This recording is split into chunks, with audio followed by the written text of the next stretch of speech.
പ്രകൃതിയിൽ നമുക്ക് ചുറ്റും കാണുന്ന നമ്മൾ നിസ്സാരം എന്ന് കരുതുന്നതുമായ അമൂല്യമായ ഔഷധ സസ്യങ്ങളുടെ ഫലങ്ങളും വേരുകളും ഇലയുമൊക്കെ ഒറ്റമൂലിയായി ഉപയോഗപ്പെടുത്താം. പാർശ്വഫലങ്ങൾ തീരെയില്ലാത്ത ഇത്തരം രീതികൾ ഉപയോഗപ്പെടുത്താൻ ഞങ്ങൾ നിങ്ങളെ സഹായിക്കാം. എന്തെന്നും ഏതെന്നും അറിയാത്ത മരുന്ന് വിഷം പോലെ തീ പോലെ അപകടകാരിയാണ്. അറിയാവുന്ന മരുന്നുകൾ അമൃത് പോലെയാണ്. അതുകൊണ്ട് തന്നെ ഞങ്ങൾ നിങ്ങൾക്ക് പരിചയപ്പെടുത്തുകയാണ്. ഗ്യാസ് ട്രബിൾ ഒഴിവാക്കാൻ നിങ്ങൾക്ക് ചെയ്യാൻ കഴിയുന്ന പൊടിക്കൈകൾ ഇതാ: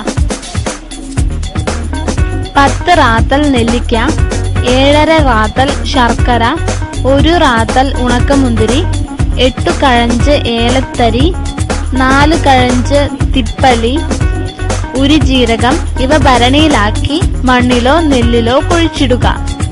ഇതിന്റെ രസം 41 ദിവസം കഴിഞ്ഞ് ശേഖരിക്കുക. ഓരോ ഔൺസ് ദിവസം 2 നേരം ഉപയോഗിക്കുക. വായുകോപം ഉണ്ടാവില്ല. പ്രകൃതിദത്ത മരുന്നുകൾ അപകടകാരികളല്ല. അതിനാൽ ധൈര്യപൂർവം ഉപയോഗിക്കാം.